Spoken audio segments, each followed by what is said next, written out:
Mortgage loans, business loans సులభంగా government, private banks నుండి ఇప్పించబడును.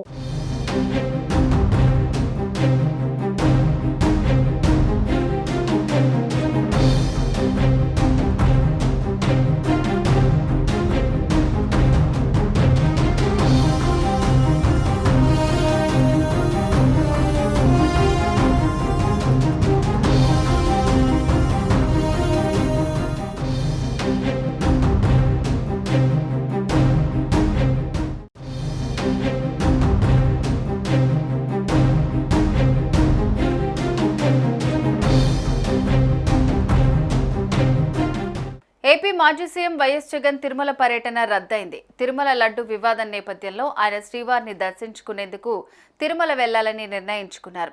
దీంతో డిక్లరేషన్పై ఆయన సంతకం చేయాలన్న డిమాండ్ ఊపందుకుంది. ఈ క్రమంలో జగన్ తన తిరుమల పర్యటనను రద్దు చేసుకున్నారు. శ్రీవారి లడ్డు వివాదం నేపథ్యంలో తిరుమల శ్రీ వెంకటేశ్వర స్వామి వారిని దర్శించుకోవాలని వైసీపీ అధినేత మాజీ సీఎం వైఎస్ జగన్ నిర్ణయించారు. అయితే వైసీపీ ఈ ప్రకటన చేసినప్పటి నుంచి దీనిపై వివాదం మొదలైంది. అన్య మతస్థుడు కావడంతో వైఎస్ జగన్ డిక్లరేషన్ ఇచ్చిన తర్వాతనే తిరుమలలో అడుగు పెట్టాలని కూటమి నేతలు, హిందూ సంఘాలు డిమాండ్ చేశాయి. వైసీపీ నేతలు మాత్రం దీన్ని వ్యతిరేకించారు. ముఖ్యమంత్రి హోదాలో 5 ఏళ్లు శ్రీవారికి పట్టు వస్త్రాలు సమర్పించిన వ్యక్తిని డిక్లరేషన్ ఎలా అడుగుతారని టీటీడీ మాజీ చైర్మన్ భూమన కరుణాకర్ రెడ్డి ప్రశ్నించారు.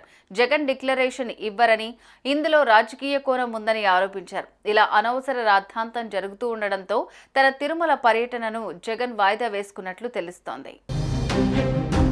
మరోవైపు వైఎస్ జగన్ తిరుమల పర్యటనలో ఆటంకాలని సృష్టిస్తూ భక్తుల ముసుగులో జగన్పై దాడి, అలాగే ఇతర టీడీపీ నేతలు డబ్బులిచ్చి గూండాలను పురుగొల్పుతున్నారని సమాచారం అందిందని వైసీపీ ఆరోపిస్తోంది.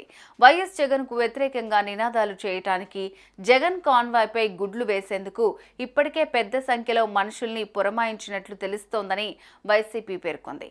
ఇలాంటి పరిస్థితుల్లో మరో గంటలో తిరుమల విమానం ఎక్కాల్సిన జగన్ తన నిర్ణయాన్ని మార్చుకున్నట్లు తెలుస్తోంది. తిరుమల పర్యటన రద్దు చేసుకున్నారు. ఉద్రిక్త పరిస్థితుల క్రమంలో తిరుమల పర్యటన రద్దు చేసుకుంటున్నట్లు పార్టీ ఆఫీస్ వెల్లడించింది. సుమన్ టీవీలో మీ పర్సనల్ అండ్ బిజినెస్ ప్రమోషన్స్ కోసం కింది నెంబర్కి కాంటాక్ట్ చేయండి.